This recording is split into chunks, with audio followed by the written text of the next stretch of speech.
다음에 그 나머지 부분도 한 시간 하다 보겠습니다. 보십시오. 그 4번 문제 보시면 그 토지거래 허가제에는 해설이 있으니까 각자 보시고 그 토지거래 허가제 앞에까지만 보시면 되겠습니다. 자, 거기 단계별 집행계획 문제가 나왔는데, 자, 단계별 집행계획이 뭐 이쪽 얘기하는 거죠. 도시계획 시설을 만들기 위해 도시관리계획 결정을 하면 2년 안에 단계별 집행계획을 만들어서 이 시설 결정된 부지를 나눠주는 거예요. 1단계, 2단계. 중요한 거는 이 단계별을 여기 수립하는 관청 어떻게 하라고?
단계별을 수립해야 된다. 도시계획 시설 사업할 때만. 두 번째, 단계별은 시설 결정 고실로부터 2년 안에 수립을 해야 되고, 그게 수립이 만약에 안 되면 그 2년 되는 다음날 실효 규정 같은 거 있으시면 안 됩니다. 세 번째, 단계별을 국토부 장관 도지사가 직접 입안한, 여기 요 입안을 국토부 장관 도지사가 입안했을 때는 국토부 장관 도지사가 단계별을 수립을 해서 특광시군에게 송부해 주는 거예요. 수립을 안 하는 게 아니라. 조금 3번 어렵죠. 단계별 집행계획을 국토부 장관 도지사님이 여기 입안권자면 국토부 장관 도지사가 입안한 도시관리계획이 결정이 되면 단계별을 여기 입안권자가 수립하는 거니까 국토부 장관 도지사가 수립을 해야죠. 해서 이거를 특광시군에게 송부해야 된다 이렇게 돼 있습니다. 틀린 겁니다. 그건. 4번 수립된 단계별 집행계획을 외부로 발표하는 공고라는 행위는 공고. 단계별이 수립되고 나면 외부로 발표해 준다고요. 근데 공고는 특광시 군수가 하는 거예요. 왜냐면 아까 국토부 장관님이 자기가 수립을 했으면 특광시군에게 송부해 준다고요. 그럼 송부를 받아서 특광시군수가 공고하는 거고, 특광시군수가 단계별을 수립했으면 직접 공고하면 되기 때문에 단계별 집행계획에 대한 공고는 특광시군수가 한다. 단계별 집행계획에 대한 공고는 특광시군수가 하는 거야. 그러니까 정확하게 표현하면 단계별 수립하는 사람하고 공고하는 사람은 일치하지 않는다는 뜻이에요. 수립하는 사람은 특광시 군수, 예외적으로 장관 도지사가 입안권자니까 수립을 하는데, 공고는 특광시 군수가 한다. 공고는 특광시 군수만 하는 거예요. 국토부 장관 도지사가 단계별을 수립했을 때는 특광시군에게 송부해주고, 송부 받은 특광시 군수가 공고하는 거니까. 자, 5번은 단계별이 수립 공고된 토지에서 일체 건물을 못 짓는 게 아니고, 단계별 집행계획이 공고된 토지에서 2단계 쪽에 해당이 되면 가설 건물을 지을 수 있는 예외가 있다요. 가설 건물 같은 걸 지을 수 있는 예외가 있어요. 이게 어떤 상황이냐면 이런 거죠. 지금 우리가 좀 전에 사업을 정상적으로 하면 실시계획 만들어서 관청한테 인가받고 발표한 다음에 이제 공사에 들어가는 거예요. 근데 사업을 안 하는 경우도 있어요. 사업을 안 하는 경우. 어떤 상황이냐면 도시계획 시설 결정고시가 되고 나서, 자, 사업을 시행자가 안 해요. 공사 착수를. 자, 만약에 도시계획 시설 결정되고 단계별 집행계획은 나와 있어요. 여기 2년 안에 만드는 거니까 뭐 빨리 만들면 한 달 만에 만들 수도 있습니다. 또 시행자도 나와 있는데 시행자까지 나온 상태에서 사업을 2년 지날 때까지 사업을 안 합니다.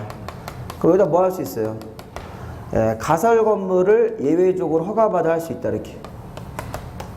근데 이때 추가 조건이 뭐가 붙냐면 2년 동안 사업이 없고 단계별 집행계획 중 1단계 쪽이 아닌 부지에서만 가설 건물을 짓는다 이런 예외가 있다고요.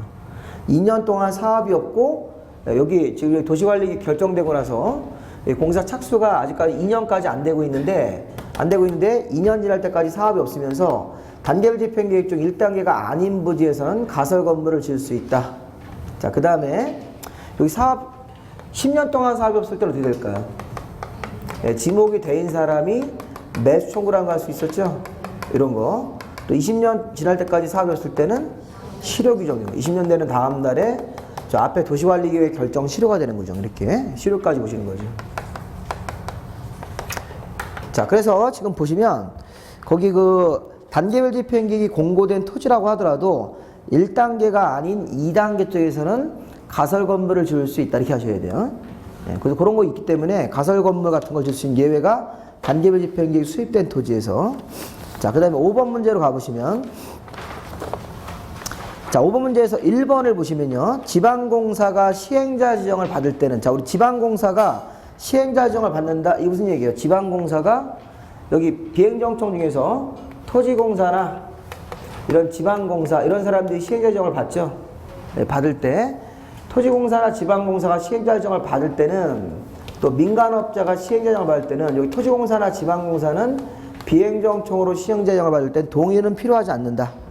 네, 근데 민간 같은 사람들이 시행자 받을 땐 동의를 받아서 시행자 지정이 들어가야 된다. 5번 지문에 1번에 지방공사가 비행정청으로 시행자 지정을 받을 때는 옆에 면적 3분의 2 소유 토청이 분할 동의를 받을 필요가 없다가 되는 거예요. 없다. 네, 동의가 필요 없다. 네. 그 다음에 실시계획을 인가할 때는, 실시계획 같은 게 이거 문제네요. 실시계획을 만들어서 인가할 때는 14일짜리 일반인들한테 의견 문 절차가 있어요. 이 있어요. 네, 도로 만드는 설계도니까 마지막 의견 내라는 거예요. 주민들한테. 자, 그 다음에 시행자로 지정을 받은 사람이 실시계획을 작성을 할 때는 미리 특광시 군수한테 의견을 들어야 된다. 자, 이거 좀 어려운 질문인데, 자, 시행자 지정을 받은 사람은 비행정청이죠. 비행정청 시행자 지정을 받아요. 비행정청이 시행자 지정을 받아서 실시계획을 만드는 과정에서는 그 특광시 군수한테 의견까지 들어서 만드셔야 돼요. 그리고 실시계획의 인가권자가 시행자가 만들어준 실시계획이 도시계획 시설 결정구조 설치 기준에 맞으면 인가를 내준다. 그런 기준. 자, 요거 지금 기준자 붙은 거 누가 정하시는 거예요? 국토교통부 장관님이 정하시는 거예요. 그럼 틀린 거예요. 국토교통부 0이잖아요, 0. 요거. 네, 요거 도시계획 시설의 설치 기준은 국토교통부 0으로 정하셔야 돼요. 네. 그거 말고 또 두 개 더 있죠?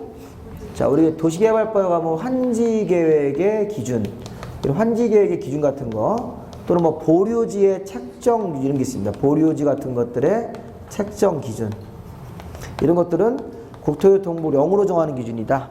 도시계획시설의 설치 기준하고 그 환지계획의 기준 이런 것들은 국토교통부 0으로 정한다. 인가권자는 국토부 장관이나 시도나 대도시장이다. 이렇게 인가권자 한번 보시고, 자, 6번 문제 한번 더 보시죠. 6번 문제는 도시계획 시설 사업을 위한 조치라고 그래서, 자, 우리가 행정청이 시행자가, 자, 우리 사업할 때 이런 거 있었잖아요. 자, 실시계획이 이제 인가가 나오면 이제 공사에 들어갑니다. 그럼 공사를 잘할 수 있게 우리 사업 시행자가 사업에 필요한 토지, 사업에 필요한 토지 등은 뭐 할 수 있어요? 수용, 사용 둘 다 할 수 있다. 수용, 사용을 둘 다 할 수 있다. 근데 인접한 토지에 대해서는 일시 사용만 해야 되는 거죠? 인접한 토지 등에 대해서는 이건 수용은 안 되지만 일시 사용만 할 수 있다는 거. 자, 이렇게 우리가 토지 수용 관한 규정이 있고, 또 하나가 뭐가 있냐면 타인 토지 출입. 타인 토지를 출입할 수 있다. 또 타인 토지를 일시 사용도 할 수 있고, 타인 토지에 있는 장애물 같은 게 있으면 이런 장애물을 제거할 수 있다. 이렇게. 그럼 타인 토지 출입이나 일시 사용 같은 걸 할 때, 출입할 때는 비행정청하고 행정청을 나눠서 보셔야 된다고요. 비행정청은 출입 허가 받고 7일 전 통지. 행정청은 허가 안 받고 그냥 7일 전에 통지만 하시면 되는 거예요. 이렇게. 자, 일시사용 장애물 제거할 때는 모든 시행자가 토지 소유자한테 동의를 받고 3일 전 통지, 이렇게 구별을 해줘야 된다고요. 모든 시행자가 동의를 받으셔야 돼요. 네, 이게 왜 그런지, 여기 행정청, 비행정청 나누지 않고 일시사용 장애물 제거는 출입보다 더 피해를 많이 주는 거기 때문에 행정청도 동의를 받고 사용을 하든지 장애물 제거를 하라는 겁니다. 자, 이런 문제를 냈는데, 거기서 이제 6번 문제를 보세요. 1번하고 2번 지문 같은 게 제일 중요한 포인트입니다. 거기 보면 행정청 시행자가 출입을 해요. 요 문제는 이거 저기를 좀 보시겠네요. 이거는 좀 잘못됐으니까 이건 저기를 보세요. 그리고 해설에 있는 문제를 좀 보셔야 되겠네요. 그 해설에서 아까 거기 그 5번은 답이 잘못돼가지고 답을 1번으로 보시면 되겠습니다. 1번. 네. 아까 5번 문제는 똑같은 문제인데 그 답이 잘못 표시됐어가지고 제가 그 1번으로 좀 그 답을 새로 만들어서 문제를 만든 거니까 보시면 되겠고, 지금 거기 그 6번 문제를 보시면요. 6번 문제. 행정청 시행자가 타인 토지에 출입을 할 때는 출입하는 날 7일 전까지 토지 소유자, 점유자한테 시간과 장소를 알리면 되는 거죠. 이렇게. 저기서 출입 허가 이런 말은 들어가시면 안 돼요. 행정청이니까. 근데 이제 2번을 보세요. 행정청 시행자가 타인 토지를 재료 적치로 일시 사용을 하거나 장애물을 제거할 때는 토지 소유자, 점유자한테 동의 안 받고 그 행위할 수 있습니까? 행정청도 동의를 받아야죠. 모든 시행자 동의 받는 거니까. 이렇게. 이런 식으로 해서 거기 이제 출입하는 절차하고 일시 사용 장애물 제거 절차를 그걸 많이 물어본다고, 시험 문제에서. 그 부분을 잘 중요한 쟁점으로 좀 보시고, 그 다음에 3번에 수용을 할 때는 실시계획 고시가 있으면 이 공취법상 사업인정고시가 있은 것으로 본다. 일출 전 일몰 후에는 점유자 승낙 없이는 타인 택지에 출입할 수 없다.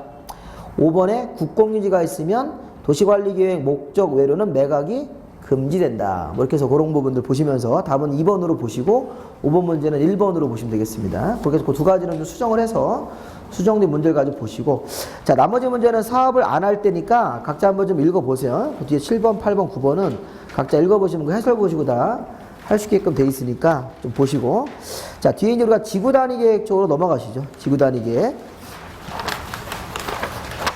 자, 그리고 뒤쪽에 이제 문제에서 테마 11번의 지구단위 계획으로 한번 가보시고요. 자, 그러니까 지구단위 계획을 공부하실 때는 항상 제일 먼저 봐야 될 게 실효 규정부터 먼저 보셔야 돼요. 실효. 지구단위 계획에서는 제일 먼저 봐야 될 게 실효 규정이라는 게 있다. 실효. 이게 3년짜리가 있고 5년짜리가 있었죠. 그 다음에 이제 지구단위 계획 구역을 도시지역에서 정할 수도 있고 도시지역 외의 지역도 할 수 있고. 잠깐 우리 요약집을 잠깐 볼까요? 자, 요약집 보시면 그 지구단위 계획 파트를 한번 펴보십시오. 거기서 52페이지를 먼저 보세요. 거기 보면 실효가 나오죠. 처음에 우리가 지구단위 계획이라는 계획은 행정청이 만들어주는 상세한 개발 계획인데, 지구단위 계획을 만들려면 일단 지구단위 계획 구역을 먼저 정하셔야 된다고요. 그래서 실효 조항을 할 때는 제일 먼저 이게 나오시는 겁니다. 실효할 때는 제일 먼저 우리가 지구단위 계획을 만들기 위해서 지구단위 계획 구역이라는 걸 먼저 지정을 한다. 그 다음에 지구단위 계획을 수립해야지. 이렇게 순서를 잡아야 된다고요. 지구단위 계획이 수립되고 지구단위 계획에 잘 맞게 공사를 착수해야 된다고요. 개발사업 하는 사람들은. 근데 여기 보면 지구단위 계획 구역을 정할 때 도시관리계획 결정고시라는 걸 해야 돼요.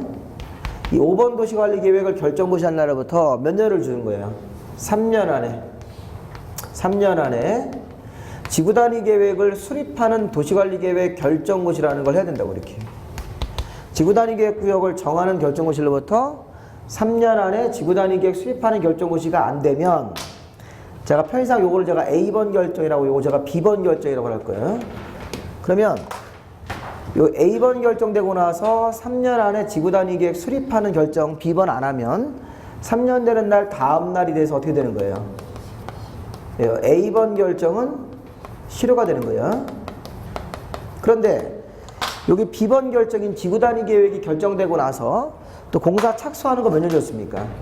5년 이렇게. 5년 안에 공사 착수를 또 아니하면 이번에는 또 여기 5년 되는 날 다음 날 되면 요 B번 결정이 또 실효가 되는 거라고, 이렇게.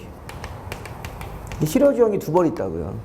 3년짜리하고 5년짜리 숫자 바뀌는 걸 조심하셔야 돼요. 어떤 게 3년이고 어떤 게 5년인지를 그거를 확인을 해 놓으셔야 됩니다. 그래서 여기 실효 지형이라는 게 52페이지 있는데 그 맨 밑에 줄친 거 하나 한번 읽어보죠. 지구단위 계획이 주민의 제안에 의해서, 주민이 제안을 받아서 지구단위 계획이 관한 도시관리계획 결정고시가 나왔다. 이거 지구단위 계획이 결정고시가 나왔다는 거예요. 그럼 이제 5년 안에 관련 허가인가를 받아서 공사를 착수를 해야 된다. 착수 안 하면 5년 되는 다음 날에 그 지구단위 계획을 수립하는 결정의 효력을 잃는다. 이렇게 된 거잖아요. 실효 규정으로. 자, 그리고 이제 그렇게 하고 나서 다시 앞으로 가시면 이제 뭘 보셔야 되냐면 49페이지에 그 지구단위 계획구역을 정할 때는 그럼 이거 보세요. 그럼 지구단위 계획구역은 어디다가 정하는 거냐? 도시지역도 할 수 있고 이제 기본 흐름이 이렇게 우리나라 토지가 있으면 이 지구단위 계획을 만들기 위해서 이 지구단위 계획구역을 먼저 정해야 되는데 이 지구단위 계획구역은 도시지역이 있고 여기가 관리지역이 있고 여기가 농림이 있고 여기가 자연환경보전지역이라는 데가 있어요. 이렇게. 그러면 도시지역에서는 지구단위 계획구역을 정할 때 신규 개발지로서 지정할 수 있다. 지정하여야 한다. 이게 두 군데가 있다고요. 도시정에 한해서 지구단위 계획구역을 도시에서는 지정할 수 있는 곳이 있고 지정하여야 한다. 이렇게 두 가지로 나눠서 분석을 한다고. 도시지역에다가. 거기 보면 49페이지 그 하단 보시면 도시지역 안에서는 밑에 써있는 용도지구, 도시개발구역, 정비구역, 택지개발지구 이런 신규 개발지에다가 택지개발지구를 정하고 나면 뒤따라 이제 지구단위 계획구역이 들어가는 거예요. 거기다 지구단위 계획을 만들어가지고 행정안청에 통제하기 위해서. 그런데 중요한 건 쭉 가다가 관광특구 같은 데 가다가 보면 8번에 뭐가 돼 있어요?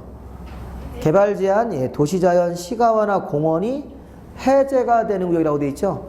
이렇게 해제가 될 때만 지구단위 계획구역을 지정하여야 한다. 이렇게 7번까지는 그냥 관광특구 안에서 하는 건데 8번은 그 개발제한구역의 해제, 도시자연이 해제, 공원이 해제란 말을 꼭 붙이는 거, 그거 조심하셔야 되고, 또 밑에 보시면 녹지지역이 주거상업 공업으로 바뀌어야 되죠. 거꾸로 바뀌면 안 되고, 그런 지역들을 우리가 녹지지역이 주거적으로 개발되기 때문에 신규 개발지로 보고 지구단위 계획구역을 정할 수가 있다. 다음 페이지 보시면, 자, 도시지역에서는 그런 지역들 말고 또 지구단위 계획구역을 지정하여야 한다. 의무가 있어요. 의무도 있죠. 네, 보면 그 정비구역 택지개발지구에서 사업이 끝나고 10년 지난 지역, 그 다음에 동그라미 2번에 보시면 시가와나 공원이 해제가 되는데 30만 이상, 녹지가 주거상업 공업으로 바뀌는데 그것도 30만 이상, 정택이 사업 완료 10년, 시공이가 30만, 녹주도 30만 이렇게 붙잖아요. 그래서 우리 그거 외우셔가지고 지정하여야 한다. 의무. 자, 그 다음에 여기 밑에 도시지역 외의지역으로 내려가시면 지구단위 계획구역을 세 가지 방법으로 정할 수 있다. 박스 안에 양가로 1, 양가로 2, 양가로 3 오른쪽 페이지까지. 그 양가로 1번은 지금 어디서 하는 거냐면 이런 농림자연을 먼저 하지 말고 도시지역 바깥으로 나오면 관리지역 쪽을 먼저 찾아가서 관리지역은 한 번 더 세분을 해주시는 거예요. 보생계로. 보전관리, 생산관리, 계획관리인데 자, 이 파란색으로 관리지역 지구단위 할 때는 절반 이상이 뭐로 들어가셔야 돼요?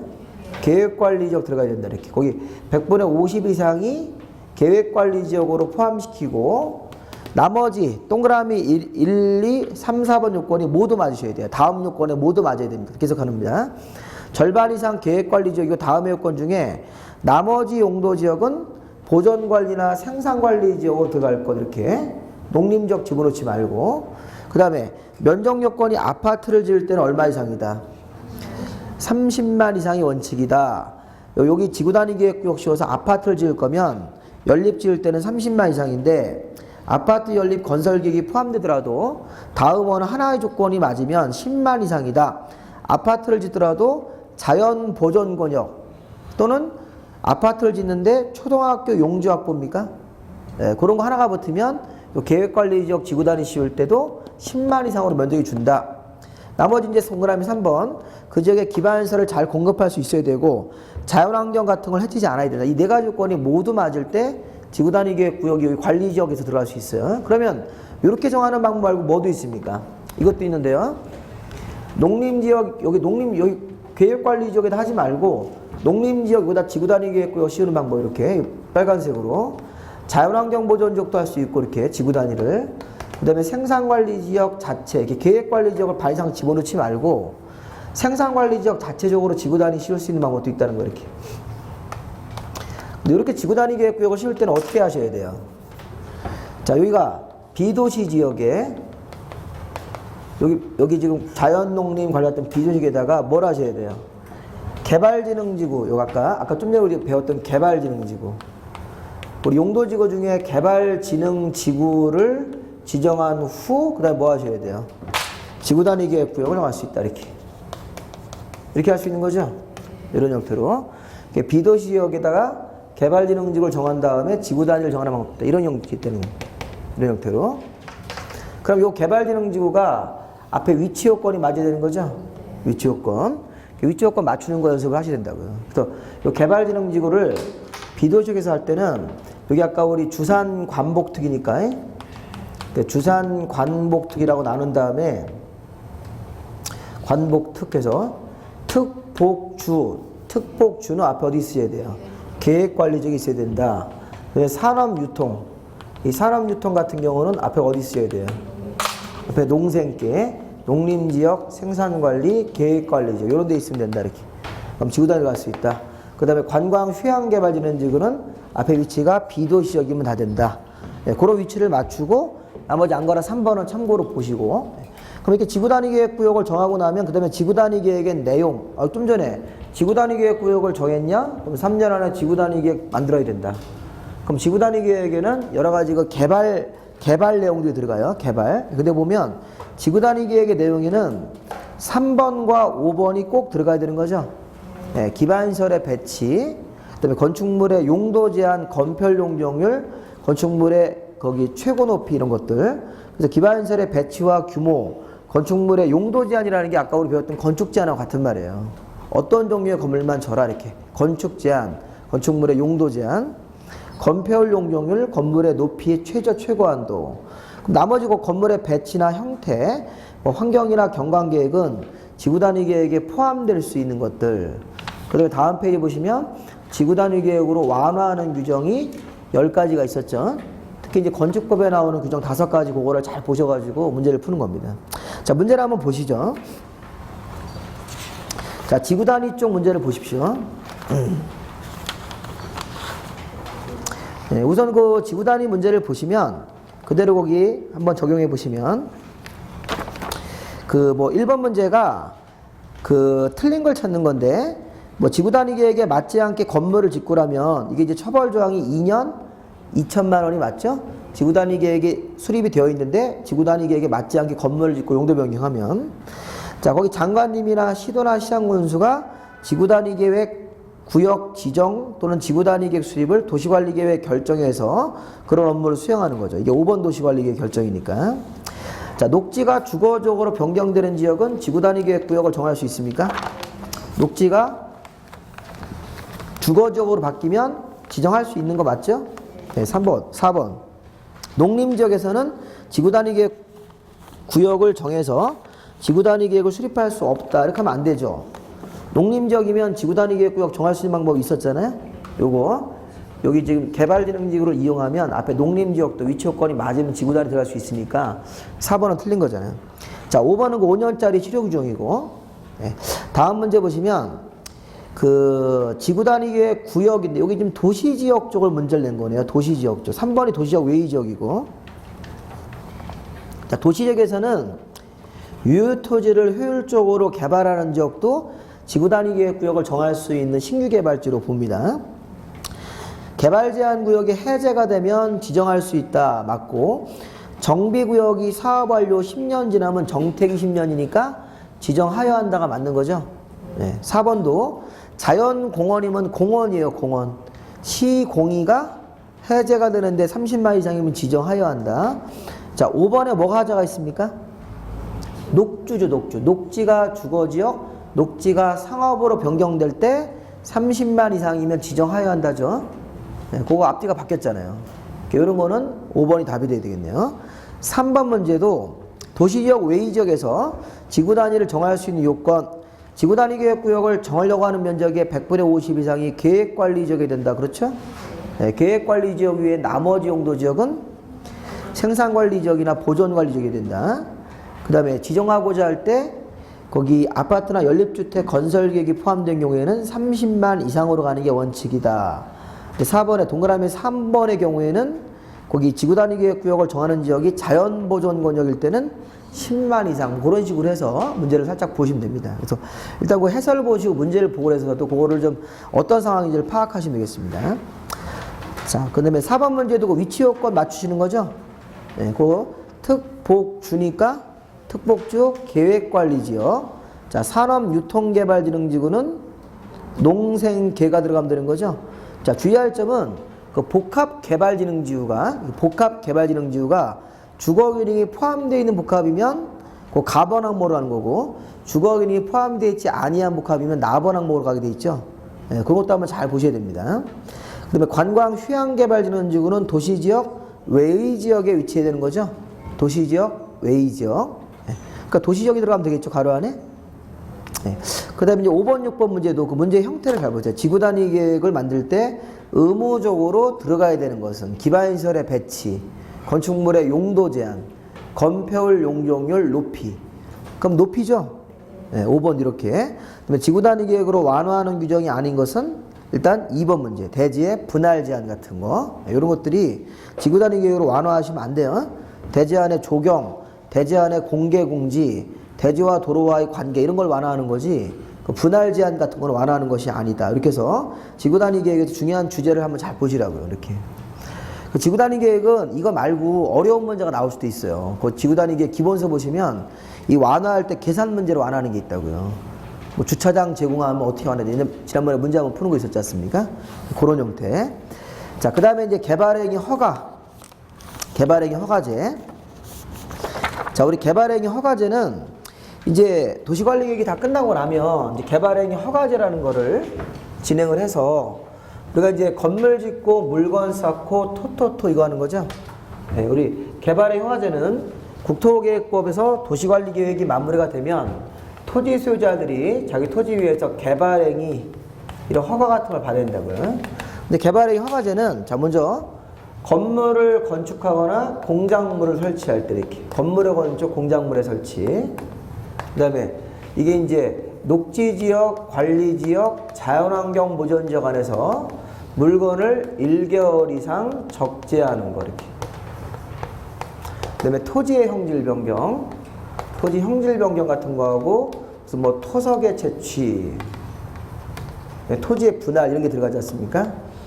그러면 이렇게 5가지 써놓고 허가를 이제 안 받는 걸 찾는 거, 허가를 안 받는 걸 찾는 게 중요한 거야.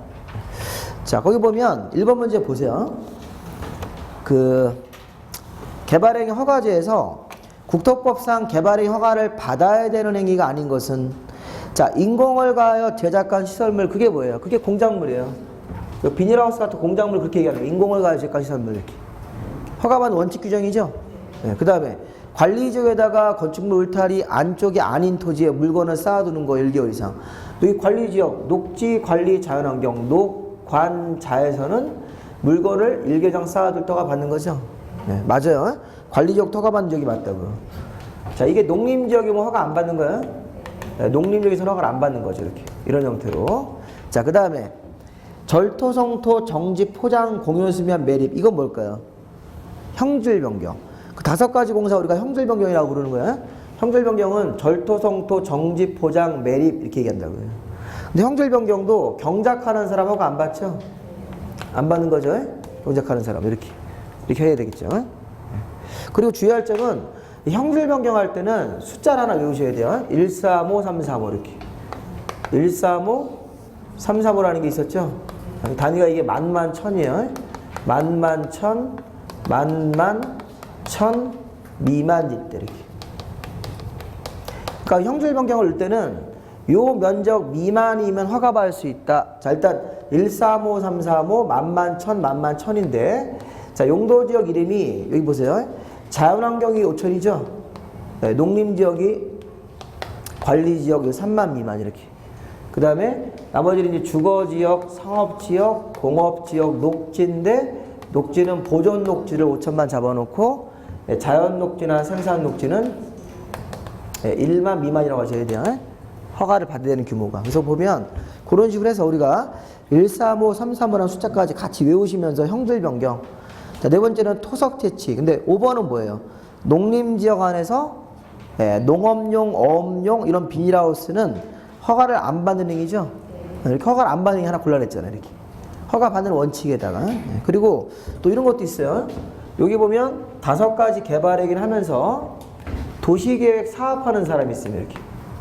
여기 도시계획 사업하는 사람 있습니까? 허가 안 받는 거죠?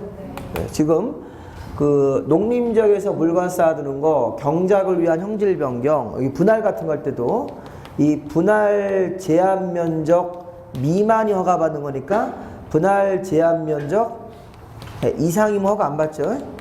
안 받잖아요. 이상이면 안 받는다. 그런 것들 보시면서 확인하시는 겁니다. 그래서 문제를 보시면 1번 문제부터 보시면 아까 5번이 답이고요. 2번 문제도 보십시오. 허가받는 사항으로 틀린 건데 도시계획 사업에 의해서 건물을 건축하는 사람은 연면적 330 초과음 허가를 받나요? 이 허가를 받는 거야, 안 받는 거야? 앞에가 도시계획 사업이니까 뒤에 건물 사이즈가 얼마인지 상관없이 안 받는 거야? 안 받으셔야 돼요. 그래서 그 도시계획 사업하는 사람은 허가 안 받는 거야? 네, 앞에가 도시계획 사업이란 말이 붙으면 뒤에 건물 사이즈가 얼마인지 형질 병역이 안 맞는지 왜 안 받는 거냐면 도시계획 사업 자체가 이게 공익사업이잖아요. 공익사업. 공익사업 하는 사람이 허가를 왜 받아야 돼요? 민간이 할 때 받으라는 얘기잖아요. 특광시 건설한테. 도시계획 사업은 허가 안 받는 것이다. 자, 2번은 우리 지난번에 우리 모의고사 할 때 나왔던 게 또 한 번 나왔네요. 자, 원래가 끝에부터 토지 형질 변경 허가를 받아야 되는 건데 앞에 경작 목적이면 안 받아야 되죠? 안 받는 거잖아요? 근데 그 앞에 또 지목 변경을 수반하는 경작 목적이면 허가를 받아야 되는 형질 변경이죠? 그 다시 한번 거기 또 부정을 하잖아요. 전답 사이라면 또 허가를 안 받는 거니까 이 문장은 안 받는 거죠? 근데 허가를 지금 받아야 된다 이렇게 되었잖아요. 그러니까 이게 지금 이것도 지금 잘못돼가지고 이것도 제가 문제를 따로 만들어 놨어요. 거기. 이것도 아까 우리 그 저기를 한번 보세요.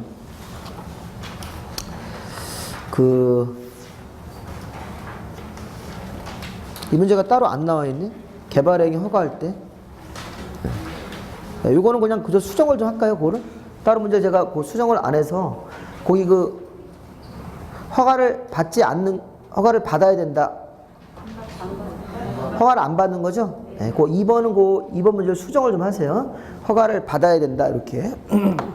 그 받아야 한다를 받지 아니한다로 좀 수정하시면 되겠네요. 거기 2번 문제에서 1번은 분명히 틀렸죠? 네, 도시계획 사업하는 사람은 허가를 받지 아니한다 이렇게 해야 되고, 자, 이번에 전답 사이에 지목 변경을 수반하는 경작 목적 형질 변경이면 허가를 받지 아니한다인데 아니한다 이렇게 수정을 해가지고 답을 1번으로만 처리를 좀 하시기 바랍니다. 1번으로만. 자, 3번에 녹지관리 농림자연에서 자, 인허가를 받지 않고 하는 토지 분할은 개발행위 허가를 받아야 되는 원칙 규정이에요. 이 분할 중에서 관련 법으로 인허가를 안 받았으니까 이 분할을 허가를 받아야 된다 이렇게 해석하셔야 돼요. 이게 녹지관리 농림자연환경에서 허가를, 자, 요거 요약 잠깐 보세요. 어디시냐면 54페이지 보세요. 그 54페이지 맨 위에 보시면 토지의 분할, 뭐 대표적으로 2번 건물이 없는 토지로 건축법 57조의 분할 제한 면적 미만이면 받아야 되죠? 너무 작은 면적으로 분할하니까. 또 밑에 보면 너비가 5m 이하도 분할인데 그 위에 지금 1번을 낸 거예요. 1번. 분할해서 1번에 보면 이 분할도 이게 이제 안 좋은 형태면 허가를 받아야 된다고요. 지금 보니까 관련법에 따라서 인허가를 안 받았대요. 관련법에 따라서. 뭐 예를 들어서 기획부동산 같은 사람들이 녹지관리 농림자연환경의 땅을 왕창 사가지고 분할해서 팔지. 근데 그 사람들이 다른 법에 따라서 인허가를 받으면 국토기획법 이외의 관련 법에 따라서 인허가를 받으면 국토법상 분할허가는 받을 필요가 없다는 거예요. 근데 지금 다른 법에서 관련 법으로 인허가를 안 받았죠? 네, 그러면 그런 거는 국토기획법으로 와서 허가받으러 오라는 겁니다. 그런 취지로 분할을 관련 법에 따라서 인허가를 안 받았으니까.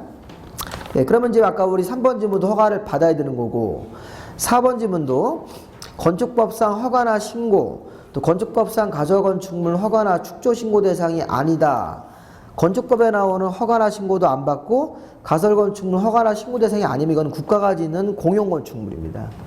그렇기 때문에 허가를 안 받는 규정이다. 이렇게 허가 안 받고 할 수 있다. 맞고, 자, 깊이가 30cm의 절토면 이것도 허가를 안 받는 거로 보셔야 돼요. 50cm이기 때문에. 그러니까 이 문제의 핵심은 그런 세부 내용을 보는 게 중요한 게 아니라 허가를 받는 규정인지 안 받는 규정인지를 나중에 확인을 해 보시라고요. 그 요약집하고 mp3를 듣고 그렇게 해서 문제를 내기 때문에 이 문제 어려운 겁니다. 이것도. 지금 답은 지금 1번으로 하시고 2번은 좀 고치세요. 그 전답 사이에 지목 변경을 수반하는 경장 목적 형질 변경이면 허가를 안 받는 거죠. 안 받는 거 들어보시는 게 맞습니다. 자, 그 다음에 이제 3번 문제. 자, 개발행위 허가 중 틀린 것은, 자, 우리 허가할 때 1번에 보면 허가받은 사항을 변경을 할 때도 변경 허가라고 그래요. 네, 근데 허가받은 기간을 단축하는 변경, 사업 면적을 5% 범위 안에서 축소하는 변경은 변경 허가를 안 받는 경미한 변경이다. 단 증가되면 안 돼요. 증가되는 거 말고 이렇게 축소되는 것만. 자, 사업 기간이 막 늘어난다든가 사업 면적을 5% 범위 안에서 증가하는 경우는 경미한 변경을 안 하고 이렇게 줄어드는 형태만 경미한 변경이다. 허가받은 사항을 변경할 때도 변경 허가다. 근데 경미한 변경은 허가를 안 받는 경우가 있다. 이런 규정을 생각해 놓으셔야 된다고요. 그렇게 한번 읽어보시고. 자, 그 다음에 2번은 개발행위 허가할 때 조건부 허가라는 게 있었죠? 있었습니다. 그래서 개발행위 할 때 기반시설의 설치, 그 다음에 원래는 기반시설의 설치나 용지 확보 등 그랬으니까 등이니까 기반시설의 설치나 용지 확보, 두 번째 위해 방지, 세 번째가 환경오염 방지, 네 번째가 경관, 다섯 번째 조경 등의 조건부 허가죠. 네, 그래서 조건부 허가할 수 있다. 자, 3번에 개발밀도 관리구역이 들어가면 기반시설의 설치나 용지 확보 계획서를 내야 안 내요? 안 내는 거야. 네, 왜냐면 개발밀도 관리구역 바로 배울 건데 개발밀도 관리구역이 들어가면 기반시설이 부족한데 더 이상 설치할 수 없으니까 건물 사이즈를 작게 지는 곳이다. 그러니까 기반시설의 설치가 곤란하기 때문에 기반시설 계획서를 빨리 만들어내면 안 된다는 거예요. 그 용어 자체 모순이 생기기 때문에. 그래서 개발밀도 관리구역에서는 기반시설 조건부 허가하더라도 기반시설 계획서를 제출하지 않는다. 자, 그 다음에 개발행위 허가할 때는 14일 이상 열람기한을 주고 이해관계인 의견을 듣는 게 아니고 도시계획 사업 시행자 의견을 듣는다. 자, 이게 아까 시가화랑 비슷한 거예요. 아까 시가화 할 때 허가받고 하는 거 있었죠? 주택의 증축 같은 거 할 때. 그러면 개발행위 허가할 때도 허가권자가 이 토석 채취 허가를 내줘요. 근데 여기 위에 보니까 도시계획 사업하는 사람은 허가 안 받고 이런 사람들이 미리 사업을 먼저 하고 있으니까요. 미리. 허가 없이 미리 사업하고 있다. 그럼 개발행위 허가 내줄 때는 허가를 내줘도 되냐 이렇게 물어보라는 거야. 이렇게. 그럼 답변이 오겠죠? 문제가 있으니까 내주지 말아라 그러면 허가 안 내준다는 겁니다. 그래서 이게 아까 시가화랑 유사하게 14일 이상 이해관계인 의견이 아니고 도시계획 사업시행자 의견 청취입니까? 개발행위 허가할 때는 도시계획 사업시행자 의견을 들어야 된다. 이렇게. 이런 질문들이 아직 모르시는 분들은 빨리 그 mp3를 더 들으셔야 된다고요. mp3를 더 숙달을 해서 들으셔야지 그게 머릿속에 생각난다고요. 이게 뭐 왜 그런 거예요? 그냥 정한 거니까요. 개발행위 허가할 때 도시계획 사업시행자를 보호해야 된다고요. 이거 방해되면 이 공익사업하는 사람한테 지장을 주면 안 되니까 주민의견이 들어가는 게 아니죠. 자, 5번도 이게 지구단위 계획을 수립한 지역에서는 부피가 3만 이상 토석 채취할 때 도시계획의 심의를 거치지 아니한다. 자, 이게 무슨 말이냐면 이런 거예요. 자, 우리가 토석 채취할 때 부피가 3만 세제곱미터 이상으로 크게 하면 토석 채취면 규모가 3만 세제곱미터 이상이면 토석 채취를 허가하기 전에 내부적으로 심의라는 걸 하셔야 돼요. 이게 조금 어려운 조항입니다. 토석 채취가 3만 세제곱미터 이상으로 할 때는 심의를 거쳐서 허가를 내준다. 이렇게. 그런데 허가할 때 여기가 지구단위 계획이 나와 있으면 또 그 심의를 안 받는다는 예외가 있다고요. 그래서 이게 지구단위 계획이 수립이 되어 있을 때는 부피가 3만 이상 토석 채취 같은 거 할 때 심의를 안 거치고 할 수 있다. 이런 규정을 또 하나. 원래는 다른 거 할 때는 심의를 안 거치는 거예요. 요거. 여기 보면 토석 채취를 3만 이상으로 할 때 이런 경우 일부 경우만 심의를 거치는데 지구단위 계획이 들어가 있으면 또 이걸 하지 말래요. 이렇게 만들어 놓은 거예요. 그래서 우리가 참 보면 우리나라는 규제를 잘 만들어 놓는다고. 계속 심의 만들어 놓고 또 예외로 빼주고 이런 걸 계속 만들어 주니까 공부하는 입장에서 굉장히 힘들죠.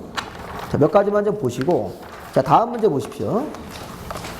자, 이 4번 문제가 아까 우리 예전에 기출문제랑 비슷하게 135, 335죠, 이게. 지금 형질 변경을 하는데 135, 335로 하는데 지금 2번이 틀렸나 3번이 틀렸나 한번 보세요. 2번에 보면 자연 녹지는 3만 미만이면 허가하는 게 원칙입니까? 기준이? 1만 미만이죠. 그대로 13533번을 물어본 거라고요. 그럼 3번 질문은 맞아요? 맞죠? 관리지역은 원래 3만 미만이면 허가 내줄 수 있는 기준 면적이지 않습니까? 근데 지금 거기가 2만이라고 써 있어요. 단위가 미만이라고 안 써 있고 그냥 2만일 때 이렇게 물어본 거잖아요. 그럼 3만 미만 안에 들어갑니까? 그렇죠. 관리지역에서 4만 제곱미터로 형질 변경을 넣으면 허가 안 나오고 2만 제곱미터만 나온다는 거죠.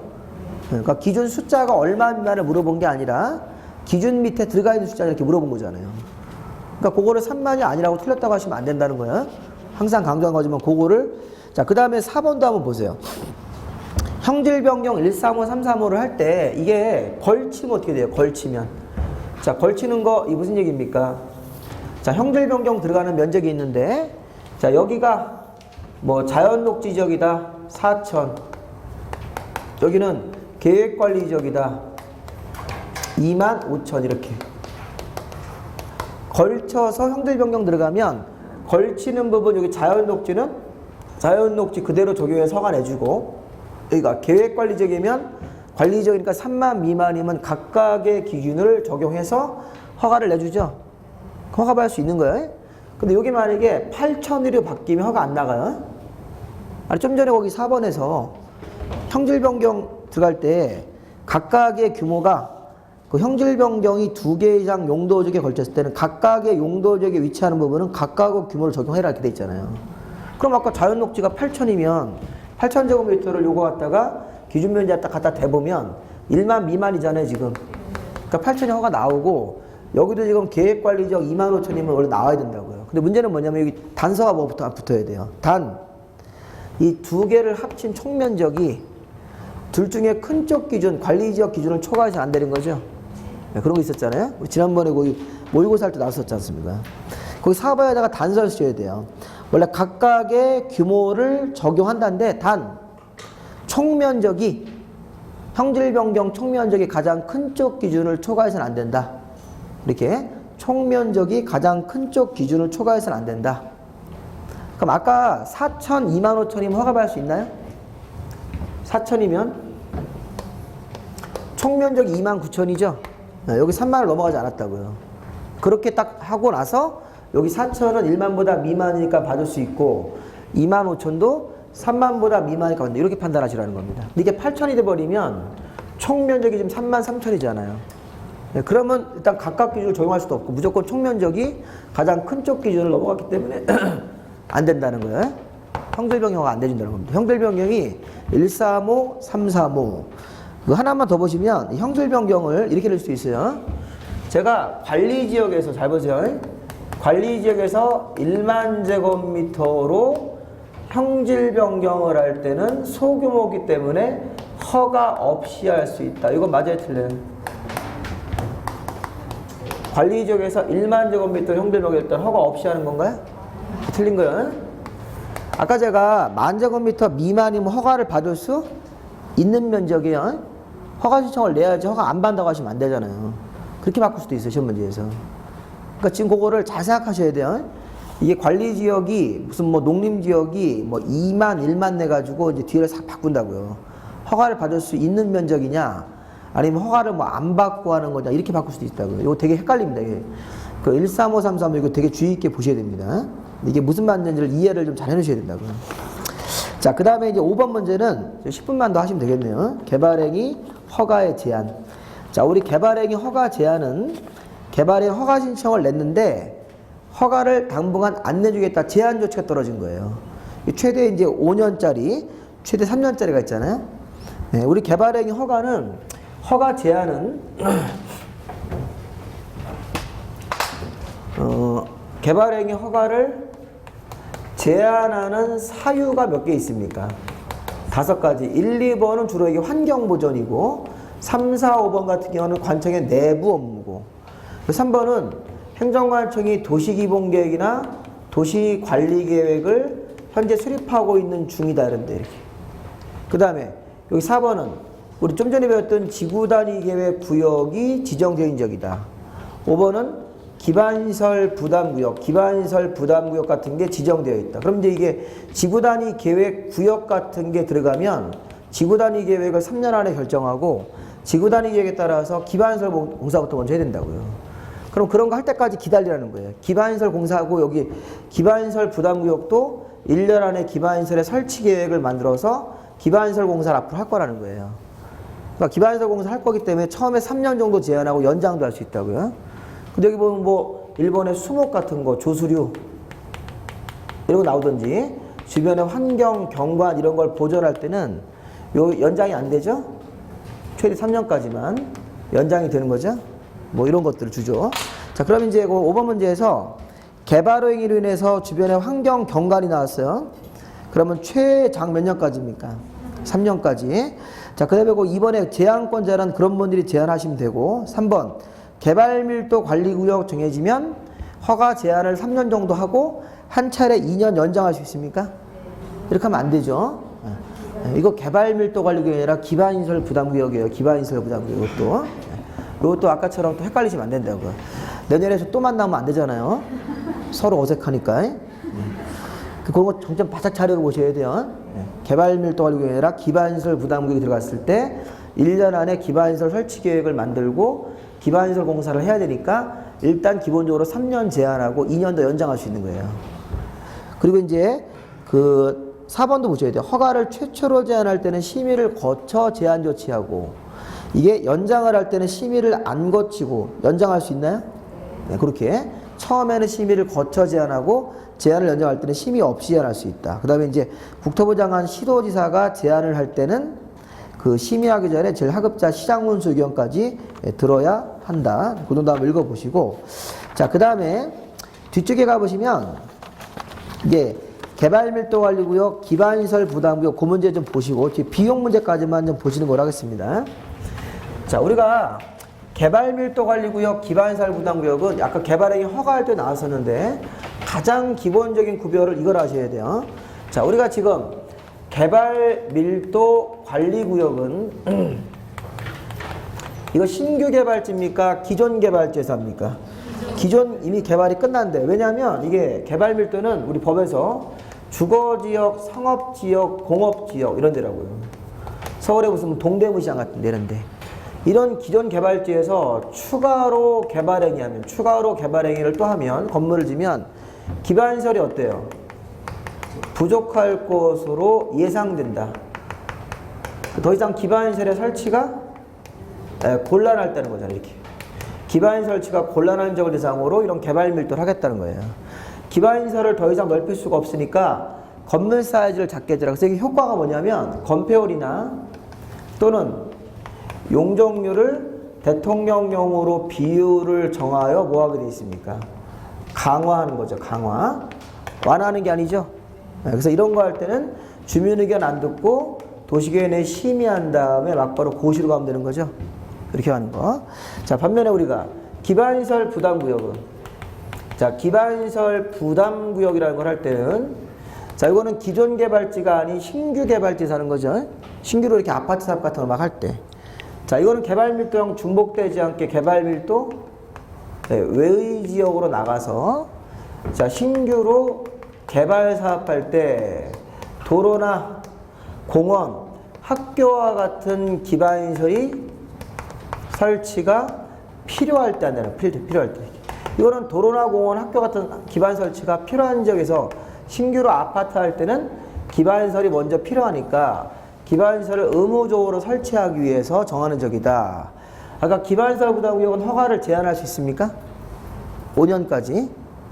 여긴 제한하면 안 되는 거죠? 이렇게. 기반시설 부담구역은 신규 개발지에서 한다.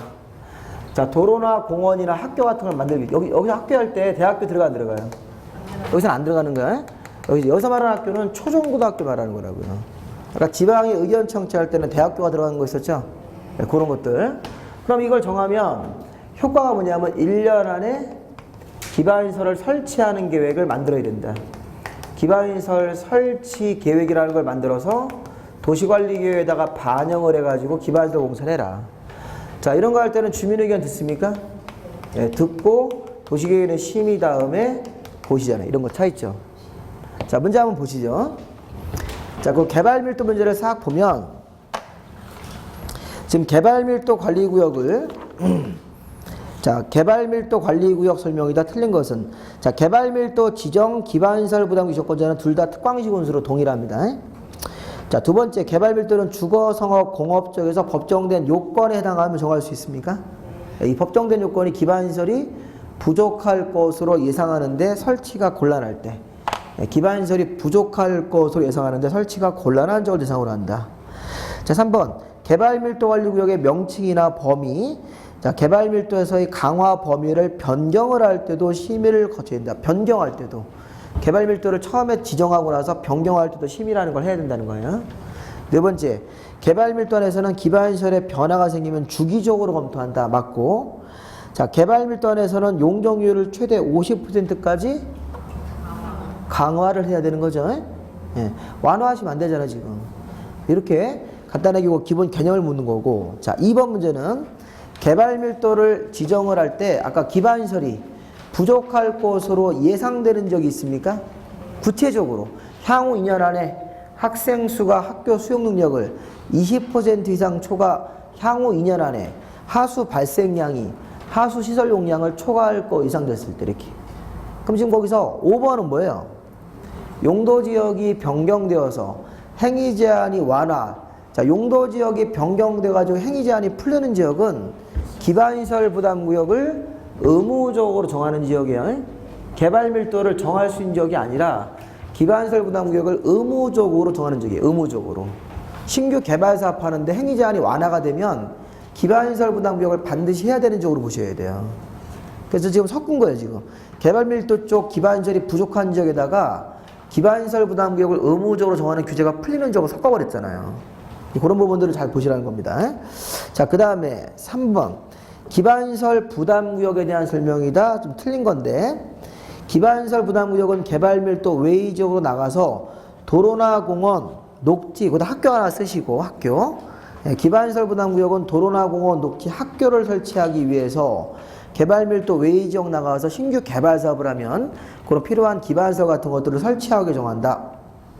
자, 이번에 이 법이나 다른 법이 개정되어서 행위 제한이 완화 해제. 자, 지금 법이 개정되어서 행위 제한이 완화 해제면 기반시설 부담구역을 지정하여야 한다. 원래 신규 개발지에다가 기반시설 부담구역을 지정할 수 있는 건데 행위 제한이 완화 이런 말 나오면 그때는 하여야 한다로 성격이 바뀌는 거야. 의무적 지정 대상. 자, 근데 3번 보세요. 보존 녹지가 자연 녹지로 변경됐다. 이게 무슨 지역이에요? 용도 지역이 변경되어서 행위 제한이 또 완화됐습니까? 이것도 완화란 말이 붙었어요. 위에처럼 법이 개정돼가지고 행위 제한이 완화 해제, 용도 지역이 변경되어서 행위 제한이 완화. 근데 3번 보면 기반시설이 처리 능력이 부족할 것으로 예상하는데 기반시설의 설치가 곤란하다. 그럼 이거 뭐 하셔야 돼요? 이거는 개발밀도관리구역을 지정할 수 있는 지역으로 봐야 되는 거죠. 기반시설이 부족한 지역을 또 섞어버렸잖아요. 개발밀도관리구역에다가 정할 수 있는 지역을 기반시설 부담구역으로 섞은 거라고 지금 문제가. 잘 생각해 보시면 기반시설 부담구역을 의무적으로 정하는 지역인데 갑자기 기반시설이 부족한 지역을 탁 내가지고선 개발밀도 쪽을 섞어버린 거잖아요. 그런 걸 항상 유심히 보셔야 된다고요. 문제가. 자, 4번 문제로 가보실까요? 자, 4번도 허가 건수가 전전년도와 전년도가 20% 이상 증가한 지역, 인구 증가율이 20% 이상 높은 지역들, 그런 지역들이 다 이게 기반시설 부담구역을 의무적으로 지정해야 되는 지역이죠. 자, 문제는 5번인데 기반시설 부담구역 안에서 돈을 좀 내라. 이게 뭐예요? 기반시설의 설치비용이다. 설치비용 예전에 공식 봤죠? 네. 설치비용은 연면적 200 초과할 때 내야 되는 거죠. 네, 이렇게 해서 그 숫자를 하나 바꿔가지고 기반시설 부담구역 안에서 기반시설을 설치하는 돈을 좀 내라. 기반시설의 설치비용 같은 것들. 자, 그 최소 규모가 10만 이렇게 좀 보시고, 자, 그 뒤에 비용 문제도 저기 좀 보세요. 여기를 보십시오. 요약집을 좀 보세요. 자, 비용 문제도 아주 요약집이 아니라 저기 그 해설 프린트물. 자, 이것도 답이 지금 3번, 4번 복수는 제가 수정을 했으니까 자, 이거 한번 잘 보세요. 자, 이거 마지막 비용 문제인데 이런 게 있습니다. 시설 사업에 관한 비용은 아까 우리 시설 사업, 도로나 공원 만드는 사업 비용은 자, 시설 사업 비용은 국토부 장관 국가가 시행할 때는 국가 예산 지자체가 할 때는 지자체 예산, 행정청이 아닌 자가 할 때는 그 자가 부담하는 게 원칙이죠. 자, 이때 행정청인 국토부 장관 시도지사님하고 3번 시장군수는 그가 시설 사업을 해서 현저한 이익을 받은 다른 시도나 시군이 있으면 소요 비용의 50% 넘지 않게 비용을 부담시킬 수 있습니까? 네, 있는 거예요. 지금 보면 국토부 장관 시도지사님하고 시장 군수 같은 사람들은 그럼 누구는 못하는 거예요. 비행정청 시행자는 비용 부담을 못 시키는 거야. 예, 그렇게 거기 원래 있는 문제는 보지 마시고 이 문제를 보셔야 됩니다. 국토부 장관 시도지사님 시장 군수까지가 시설 사업을 했는데 소요되는 비용이 100억 들었다. 그 100억의 일부니까 얼마? 50% 넘지 않게 50억 정도 범위 안에서 다른 이익을 받은 시도나 시군에게 비용 부담시킬 수 있다. 자, 그런데 4번은 어떻게 했냐면 아까 소요되는 비용을 계산할 때 조사, 측량, 설계 관리비는 제외하고 계산 이런 규정이 하나 있어요. 좀 전에 거기 2번, 3번에서 소요되는 비용의 일부를 부담시키는데 그 소요되는 비용이 100억 들었으면 100억의 일부, 그럼 100억의 일부가 50%지 않습니까? 그 100억이라는 돈에 조사, 측량, 설계 관리비가 포함되어 제외되는 거예요. 예, 제외된다 이렇게 된다고. 제외된다. 네, 조사, 측량, 설계 관리비는 빼고 해야 된다. 자, 마지막으로 5번 행정청인 시행자도 공공사의 관리자가 현저한 이익을 받으면, 자, 이거 무슨 얘기예요? 행정청이면 국토부 장관, 시도지사 이런 사람들인데 아까 2번하고 3번은 이익을 받은 사람이 누구예요? 시도나 시군이죠. 네, 요번에 이익을 받은 사람이 공공사의 관리자, 공기업이라는 거예요. 공기업. 공기업이 이익을 받으면 비용의 일부를 부담시킬 때 3분의 1이 원칙이라고요. 아까 2번, 3번은 50%까지죠. 네, 근데 거기 공공사의 관리자가 이익을 받으면 원칙적으로 3분의 1까지만 부담시킨다. 네, 나머지 뭐 예외적으로 전부를 부담시키는 경우도 있는데 원칙만 물어보시면 3분의 1을 넘지 못하게 부담시킨다. 그런 부분까지 보시고 마지막 정리할 것은 비행정청은 시설 사업을 해도 이익을 받은 사람들한테 비용 부담을 시켜요, 못 시켜요? 못 시키는 거예요. 네, 그런 부분들을 정리를 좀 하시면서 문제를 푸시면 되겠습니다. 자, 토지 여러 가지 각자 좀 보시고 다음 주에도 이렇게 바로 그 제가 해설 만들어서 그 뒤에 거 해설 나오시면 한번 예습을 한번 해보세요. 수정할 거 해가지고 해설을 드릴 테니까 그렇게 해서 보시려고 하겠습니다. 자, 수고하셨습니다. 네.